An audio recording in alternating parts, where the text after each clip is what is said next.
Hello everybody, this is Nico with Scarlet Moon here, coming at you with a very special video explaining just why and what's the point of all of these astrologers and readers asking you to check out your rising sign and your moon sign in addition to your sun sign when it comes to your horoscopes. Is it just people hedging their bets? No, not exactly. You know, every once in a while I like to make a video like this, and I've made a couple in the past, but in this video I wanted to get a little bit more techy. So it'll help to kind of get people a little bit more familiar with how the process works, because astrology can be very technical and very complicated. So I've actually had to rack my brain a little bit in a way to make this not as complicated, but also at the same time show a bit more about how this works, and also how you can get more out of your horoscopes, whatever horoscopes you're looking at. So there is no real substitute for getting, a personal astrology chart. When you're reading for, thousands of people, you just don't know where everyone's planets are. It's impossible. And even when you break it down further, the way a person would look at a natal chart is actually impossible to do for so many people all at once. Which is why a lot of astrologers and a lot of readers will ask you to please look at your rising and your moon sign to get more out of even a general horoscope. When we say look at your rising sign, it's important to know that you have to know your time of birth to get your accurate rising sign.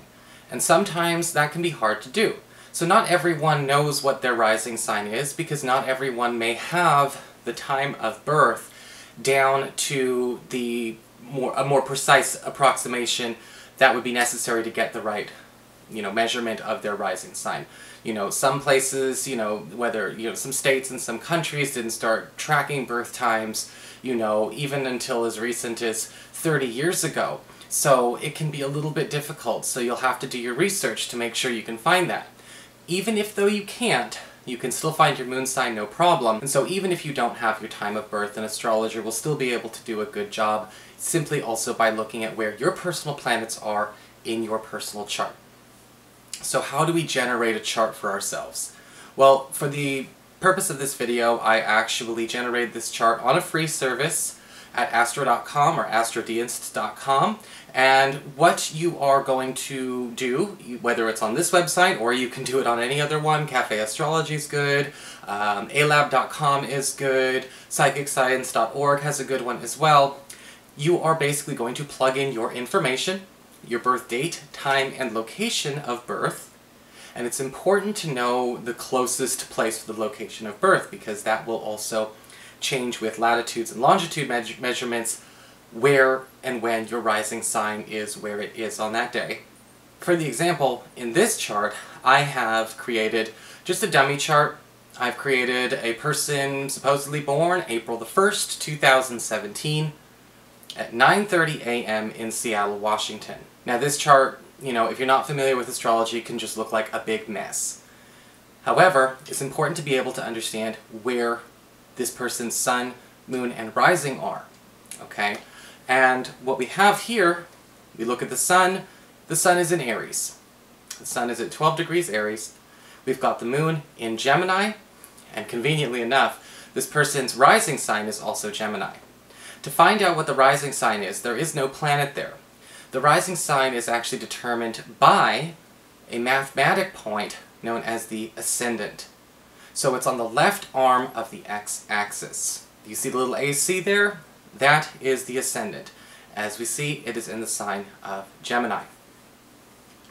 So the reason we ask people to view their rising signs in their horoscopes is because you can also see the chart is divided up into houses that all begin from their ascendant. This is how a natal chart is done. So we see houses 1, 2, 3, and 4. If you look on the inside of the brackets themselves, the very center of the circle, you're going to see the little numbers and the slices of the pie chart all are numbered 1 through 12. Those are the houses in this chart's natal chart. Now, if you don't have an if you don't know your ascendant, you don't know your rising sign, houses will begin from the sun sign, which is what we're used to, especially when we're doing general astrology. So a person would count from the sun if they are not working with, again, their natal chart with an ascendant intact.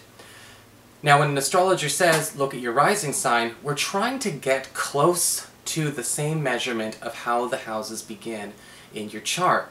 Because using the common Placidus system, that's just the system of astrology, again, not going to get too technical, it's just the particular system, perhaps the most popular system in Western astrology for sure. Different houses have different sizes. For instance, when I do readings for people, I use the Placidus system. I don't do equal houses, so everything can be bigger, can be smaller, and all that kind of stuff. You'll notice with this person, their 6th house is humongous. Their 6th house is an intercepted part. That's another astrology term. Maybe I'll go over that in another video. I do talk about it in some of the classes though. But their 6th house is humongous, whereas they have a smaller 1st house and a smaller 2nd house.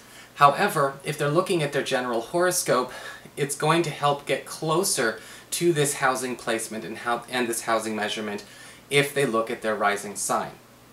So when you're looking at, say, my horoscopes, I would say looking at your sun and looking at your rising is going to get you closer to this measurement.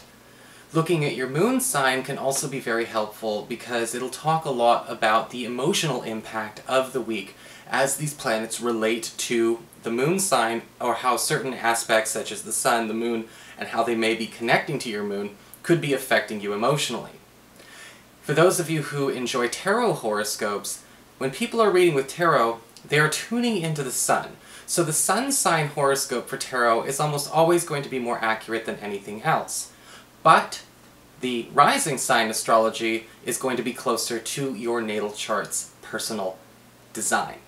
So maybe a simple way for doing it, if you're watching Scarlet Moon horoscopes, always check out your sun sign and focus on the sun sign tarot. But when you're doing the astrology side of things, look at the astrology for your rising sign. And it will be a lot easier for you to kind of see where these things sync up. Because as you can see, sometimes astrology can be a bit of a complicated mess, so we try to simplify it and help people out by, again, looking and seeing where this all comes together. When you're doing readings for a lot of people, it's impossible to know when everyone is born. And you do need to be able to get your approximation within about 30 minutes of the actual time of birth. So if you know you were born sometime between, say, 9:15 and 9:45, that's okay. We can work with that. You might want to narrow it down further, though, if it's sometime between 9 and 11. That's going to change some things a lot. So this is just basically a little bit of a hopefully helpful, and hopefully not overcomplicated way to understand why astrologers out there would be asking you to check out your rising sign horoscopes as well. It does add an extra dimension to your horoscope, and it does show you more of how things will be manifesting, not just what will be manifesting in your horoscope when you look at your monthly and weekly updates and forecasts. So thank you so much for tuning in, everybody. I hope you enjoyed this video. Please share it with others so that they can get the most out of their horoscopes. And of course, again, if you ever want to get a personal session with me, you can always follow the links below or go to integrativemysticism.com. Thanks for tuning in.